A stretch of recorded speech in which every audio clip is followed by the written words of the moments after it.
এখন সচিবালয়ের করিডোর। প্রধানমন্ত্রী তারেক রহমান তার মন্ত্রিসভার সদস্যদের জন্য বেঁধে দিয়েছেন 6 মাসের এক কঠিন আলটিমেটাম। এই 180 দিনের অগ্নি পরীক্ষায় যারা পাশ করবেন কেবল তারাই টিকবেন প্রধানমন্ত্রীর ডাইনামিক টিমে, আর যারা ব্যর্থ হবেন তাদের জন্য খোলা আছে মন্ত্রিত্ব হারানোর দরজা। প্রচলিত রাজনীতির ছক ভেঙে কেন হঠাৎ নিজের ক্যাবিনেটকে এমন চ্যালেঞ্জের মুখে ফেললেন তারেক রহমান? মূলত গত 7 দিনে তার একের পর এক সিদ্ধান্ত সচিবালয়ে ঝানু আমলা থেকে শুরু করে রাজনীতিবিদদেরও বেশ বেকায়দায় ফেলে দিয়েছে।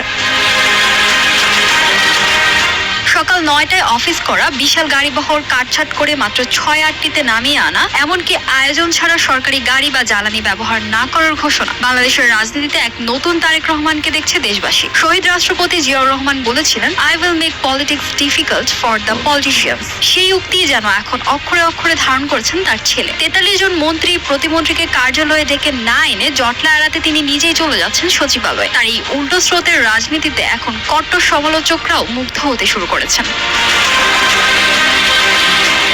গত 15 বছরের সরকারি গাড়ি আর জ্বালানি যে অপব্যবহার সাধারণ মানুষের চোখে বিঁধেছে, সেখানে এক বড় ঝাঁকুনি দিয়েছেন প্রধানমন্ত্রী। অনেক মন্ত্রীও এখন তাকে অনুসরণ করে নিজের ব্যক্তিগত গাড়িতে যাতায়াত করছেন। শোনা যাচ্ছে দ্রুতই মন্ত্রিসভার আকার বাড়বে, তবে সবাই থাকবেন কড়া জবাবদিহিতার আওতায়। 180 দিনের এই কার্যমূল্যায়নে যারা কার্যকর ফল দেখাতে পারবেন না, তাদের হয় মন্ত্রণালয় বদল হবে, নয়তো সরাসরি অব্যাহতি দেওয়া হবে। কোনো তদবির বা পরিচিতি নয়, এখন থেকে টিকে থাকার একমাত্র মন্ত্র হলো পারফরম্যান্স।